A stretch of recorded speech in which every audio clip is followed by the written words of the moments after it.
মা বাবা মোবাইল দিতে পারে না, অ্যান্ড্রয়েড সেট দিতে পারে না, নতুন ব্র্যান্ডের বাহির হয়েছে, দিতে পারে না, টাকা দেয় নাই, দিতে দেরি করতেছে, যা খুশি তা বলতেছে। এমন পর্যন্ত বলতেছে জন্ম দিলা কেন, তোমার পিঠায় পয়সা নেওয়া। কি যুবক রাগ হয়ে গেল? বলো না, না বলো না। তুমি জানো পেটে রেখে কি কষ্ট করছে? জানো? হিমালয় উঠানো এর চেয়ে সহজ। আল্লাহ হিমালয় উঠানোকে সহজ বলেন নাই, কঠিন বলেন নাই। আল্লাহ বলছে ওয়াহনুন আলা ওয়াহনিন। কুরআন হুজুরদেরকে তরজমা জিজ্ঞাসা করো, ওয়াহনুন আলা ওয়াহনিন। তোর মা তোকে পেটে নিয়া কষ্টের স্তূপ জমায় দিছে, কষ্টের পাহাড়ের উপরে পাহাড় রাখছে। বাবা সারা দিন পরিশ্রম করে নিজের ইজ্জতকে, আমিত্বকে, নিজের ব্যক্তিত্বকে জমিনের সাথে মিশায়া দিয়া, হায় ঢাকা শহর কেন, এই গ্রামের বাইকালো মাঝে মাঝে থাপ্পড় খায়া বাড়িতে ফিরে। গালি তো ডেলি খায়, ঠিক না? না খায় না? কি যুবক তোমরা গালি দাও না? সুযোগ পাইলে তো থাপ্পড়ও বসায় দাও, ঠিক না? না দাও না? ও থাপ্পড় কার জন্য খাইছে? ওর জন্য? কার জন্য? বিবি বাল বাচ্চার জন্য। তারপরের দিনও বাইক নিয়ে বেরিয়েছে, অটো নিয়ে বেরিয়েছে। যদি ওরা জিগে কালকে তো দেখলাম থাপ্পড় খাইতে, চোখের পানি ছেড়া দিয়া বলবে বিবি বাল বাচ্চা আছে, এদের দিকে তাকায় বাহির হয়েছে। তুমি জানো না বাবা কত কষ্ট করে তোমাকে মানুষ করছে, বড় করছে। আজকে বাপের সামনে চোখ বড়, হায় হায়। আজকে সন্তান হেদায়েত পায় না বিদায় মা বাবা চিনে না। মা বাবা হেদায়েত পায় না বিদায় সন্তান চিনে না। যদি চিনতো সন্তান যে সন্তান কি জিনিস আমার, যদি চিনতো, তাইলে কোন সন্তানকে মা বাবা প্রাপ্ত বয়স্ক হওয়ার পূর্ব মুহূর্ত পর্যন্ত এমন জায়গায় একটা সেকেন্ড ব্যয় করতে দিত না, যেই জায়গায় ব্যয় করার দ্বারা এই সেকেন্ডটা তার পক্ষে আসে নাই। তাইলে প্রত্যেক মা বাবা সন্তানকে প্রাপ্ত বয়স্ক পর্যন্ত বলতো, তুই প্রাপ্ত বয়স্ক হওয়ার পরে যেথায় খুশি তেথায় চলে যা, আমার কোনো আপত্তি নাই। কি পড়বি আমার আপত্তি নাই, কি করবি আমার আপত্তি নাই, কেমন চলবি এটা আমার কোনো আপত্তি নাই। কিন্তু যতদিন পর্যন্ত তুই প্রাপ্ত বয়স্ক না হস, অতদিন পর্যন্ত তোকে আমি আমার কন্ট্রোলে রাখবো, তোকে আমি সঠিক জায়গায় তোর সময়টাকে ব্যয় করাবো। কেননা তুই যত ন্যাক করবি সব আমার আমল নামায় আসতে থাকবে। জিজ্ঞাসা করেন এই ছোট বাচ্চাগুলা যারা মাদ্রাসায় পড়ে এদের কোনো আমল নামা নাই। বলো হুজুর, যে এদের সওয়াব লেখা হয়, কি লেখা হয়? রফিউল কলম, কলম উঠানো। এদের সওয়াব যায় কোথায়? মা বাবার আমল নামায় যায়। মা বাবার আমল। প্রাপ্ত বয়স্কে যদি অল্প বয়সে হাফেজ হয়ে যায়, মা বাবার আমল নামা হেফজে কোরআনের সওয়াব লেখা হয়। শুধু শুধু তো কিয়ামতের দিন তাজ পড়াবে না। তাহলে কোন মা বাবা তার সন্তানকে প্রাপ্ত বয়স্ক হওয়ার আগে ওই জায়গায় সময়টাকে ব্যয় করাইতো না, যেই জায়গায় ব্যয় করানোর দ্বারা সময়টা তার আমল নামায় আসে না। তাহলে প্রত্যেক মা বাবা ওই জায়গায় ব্যয় করতেন যদি হেদায়েত পাইত। এই জন্যই সূরা ফাতিহায় প্রত্যেককে বলছে ইহদিনাস সিরাতাল মুস্তাকিম। আল্লাহ হেদায়েত দিয়া দেন, কিচ্ছু চাই না। এক গাদা প্রশংসা করছে আল্লাহ, আলহামদুলিল্লাহি রাব্বিল আলামিন, আর রহমানির রহিম, মালিক ইয়াউমিদ্দিন, ইয়াকা না'বুদু ওয়া ইয়াকা নাস্তাঈন। তখন আল্লাহর রহমত জোশে আসছে, তুই চাবি তো আমার কাছে, কি চাবি? আল্লাহ ভাবছেন বান্দা চাইতে কিনা চায়া ফেলে। কেউ হয়তো দুইটা ইটের একটা ঘর চায়া ফেলবে, কেউ হয়তো দুইখান আরে কি বলে টিনের একটা ঘর চায়া বলবে। এক যুবক হয়তো চায়া বসবে আমাকে একটা বাইক দিয়া দেন, কেউ বাচ্চা চায়া বসবে আমাকে একটা সাইকেল দিয়া দেন, কেউ এটা চাবে সেটা চাবে, মন মতো ইচ্ছা মতো এমন জিনিস চায়া বলবে যেটা কোনো দামই আমার কাছে নাই। নাইলে আল্লাহ কেন আমাদেরকে বুঝাইতেন লাউ কানাতিদ দুনিয়া ইনদাল্লাহি তাদিলু জানাহা বাউদা মা সাকা কাফিরান শুরবাতা মা। সমগ্র দুনিয়া যদি তার ভান্ডার সহ, সমস্ত খনি সহ, সমস্ত ভান্ডার সহ আমার কাছে মশার পরের সমান দাম হতো, তাহলে কোন খোদাদ্রোহীকে, যুবক 5 বেলা আল্লাহ ডাকে আর তুমি গার বেকা করে করে চলে যাও মসজিদের সামনে দিয়া।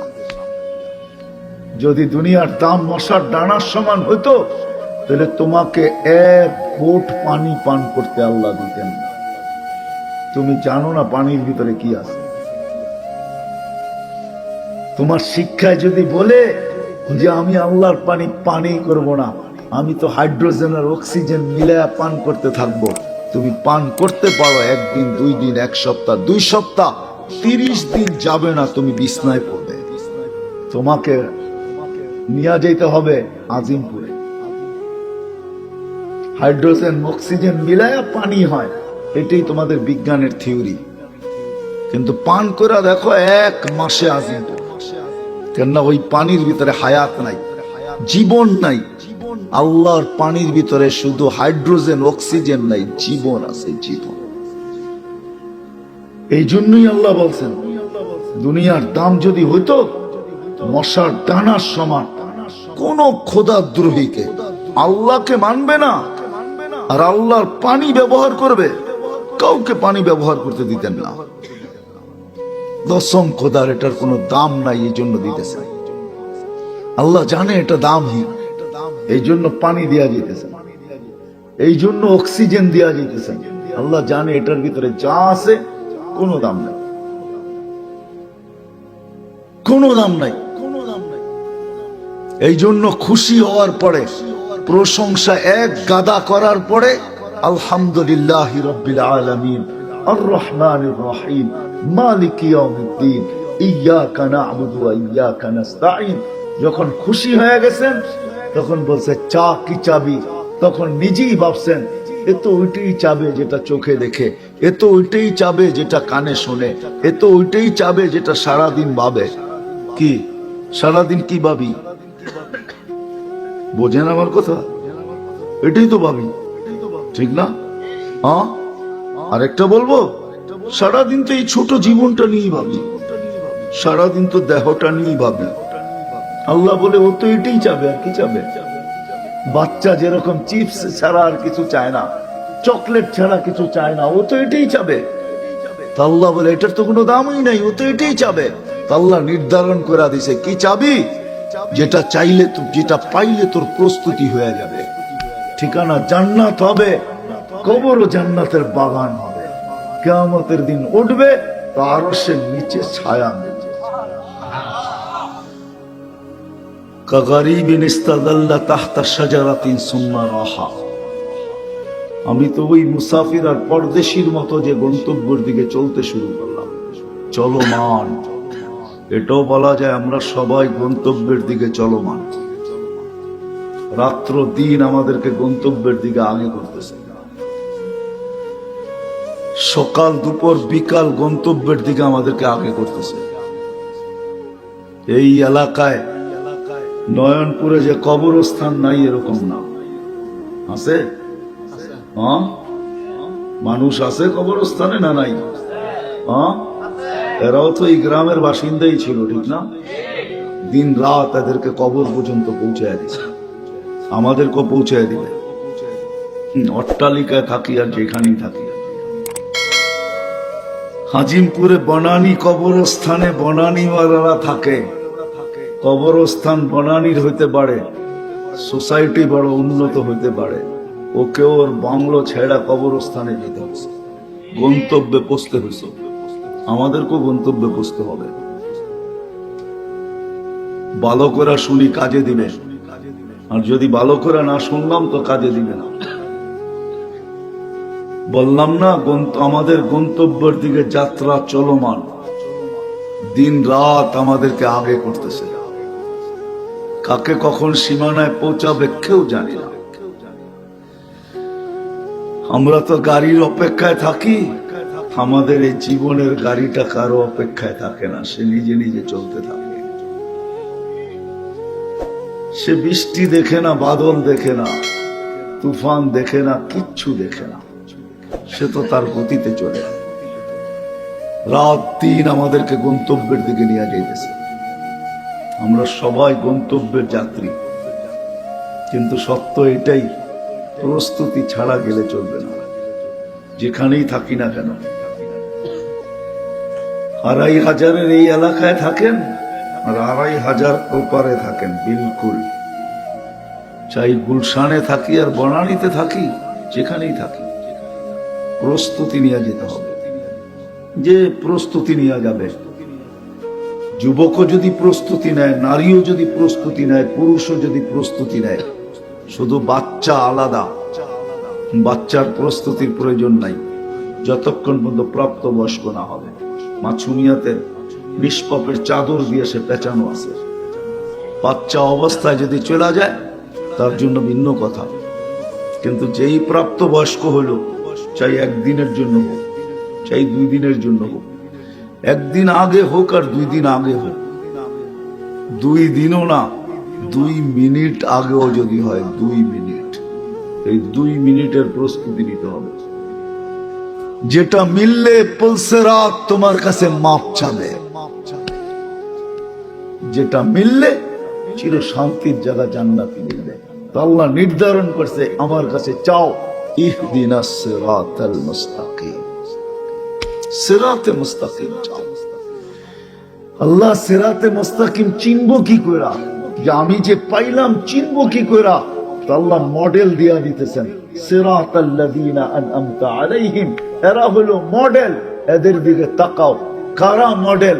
কোরআন আবার বলে দিছেন, মিনান নাবিয়্যিনা ওয়াস সিদ্দীকিনা ওয়াশ শুহাদা ওয়াস সালিহিন হাসুনা উলাইকা রাফিকা। আল্লাহ মডেল দাঁড় করায় দিয়েছেন। এক তো শুধু বলছেন হেদায়েত পাইলেই প্রস্তুতি হয়ে যাবে, কিন্তু হেদায়েত পাবো কোথায়? তো বলছে আনআমতা আলাইহিম গায়রিল মাগদুবি আলাইহিম ওয়ালাদ দাল্লিন। এটা বলে দিছেন, বলছে আল্লাহ বুঝে তো আসলো না। তো আল্লাহ কোরআনে আরেক জায়গায় মডেল দাঁড় করায় দিয়েছেন, এরা হলো হেদায়েত পানেওয়ালা মডেল। এদের পিছনে চলো, এদের অনুকরণ করো, এদের অনুসরণ করো, এদের মতো নিজেকে বানাও। এদের মতো যদি বানাইতে পারো, এদের মতো যদি তৈরি করতে পারো, হায় কসম খোদা এটাই সত্য, আমাদের মা বোনরা যদি রাবেয়া বসরির মতো হইল, হায় এই জামানায় রাবেয়া বসরির মতো লাগবে না। হাদিস শর্ট করে দিছে, আইয়ুমা ইমরাআতিন আমানাত আলা রাব্বিহা। ঈমান তো মাতৃকুলে দিয়েই পাঠাইছেন আল্লাহ, ঈমান তো মাতৃকুলেই পেয়ে গেছেন। সাল্লাত খামসাহা ওয়া সামাত শাহরাহা, 5 ওয়াক্ত নামাজ পড়লো, রমজানের রোজা রাখলো, আতাআত বালাহা, স্বামীর অনুগত হইল, শরীয়ত মোতাবেক পর্দা করলো। হায় আল্লাহর রাসূল বলেন, জান্নাতের 8 দরজা হইতে যেটা দিয়া মনে চায় সহজ করে দিছেন। যুবক তোমার জন্য সহজ, নারীর জন্য সহজ, পুরুষের জন্য সহজ, সবার জন্য সহজ। হ্যাঁ, এই জন্য সুযোগ দেওয়া আছে, কণ্ঠনালীতে রু আসার পূর্ব মুহূর্ত পর্যন্ত আমাদের জন্য সুযোগ আছে। এই জন্য আবারও বলতেছি, খুব ধ্যান খেয়ালের সাথে শুনব, তাহলে গন্তব্যে প্রস্তুতি নিয়ে যেতে পারবো। আর প্রস্তুতি নিয়ে যাওয়া এটাই আল্লাহর উদ্দেশ্য। চাই যুবক, চাই বৃদ্ধ, চাই নারী, চাই পুরুষ, চাই নারী, চাই পুরুষ, চাই যুবক, চাই বৃদ্ধ, যেমন অবস্থানের মানুষই হোক। আলেম ওলামা আমাদেরকে বুঝাইতে চেষ্টা করে, বুক ফায়রা তো ঢুকানো যায় না, যদি যাইতো তাহলে বুক ফায়রাও ঢুকায় দেওয়া হতো। এতটুক চেষ্টা আলেম ওলামা করে, নবীরা যতটুক করছে আলেম ওলামারও এতটুকুই চেষ্টা করতেছে, নাইলে অজয় পাড়া গায়ে কেউ এসে পড়া থাকতো না। আলেম ওলামারা অজয় পাড়া গায়ে যাইও পড়া থাকে। আপনাদের মসজিদে ইমাম নাই? সবাই কি 2500-এর ছেলে? বাংলাদেশের বিভিন্ন জায়গার থেকে আসছে, ঠিক না? কেন পড়ে আছে এখানে? সব কি অযোগ্য? সবাই যোগ্যতা সম্পূর্ণ। সবার পড়ালেখা কি কম? সবাই দাওড়া পাস, হাফেজ। রমজানে তারাবি, খতম তারাবি পড়েন না? তাহলে হাফেজ এখানে পড়ে থাকে কেন? তারা বুঝাইতে চেষ্টা করে, কিন্তু সত্য এটা দিল ফাইরা ঢুকানো যায় না। যত ধ্যান খেয়াল দিয়া শুনবো, মনোযোগ দিয়া শুনবো, তত আশা করি কথাগুলা দিলে রাখতে পারে। আমাদের সবার কিন্তু গন্তব্য আছে, গন্তব্যহীন আল্লাহ আমাদেরকে পাঠান নাই। তাহলে আল্লাহ রসুল চিৎকার দিয়ে বুঝাইতেন না, মালি ওয়ালিদ দুনিয়া, আমার আর দুনিয়ার সম্পর্কটা কি?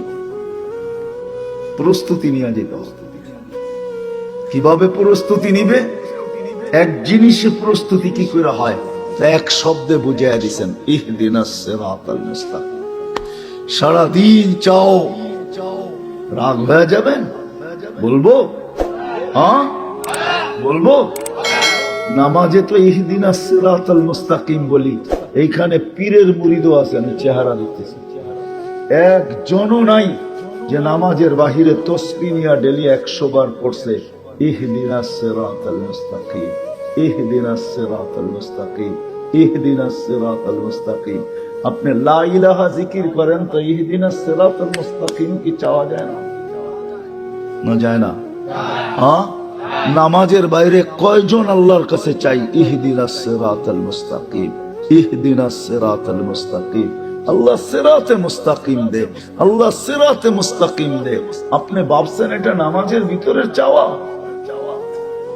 নামাজের ভিতরে যদি চাওয়া বাধ্যতামূলক হয়, তো নামাজের বাহিরে চাওয়া আরো উত্তম,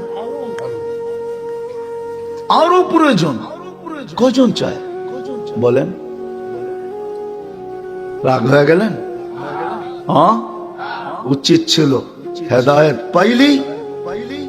পাইলেই প্রস্তুতি হয়ে যাবে। শুধু আখেরাতের প্রস্তুতি হবে না, দুনিয়ার প্রস্তুতি হবে। দুনিয়া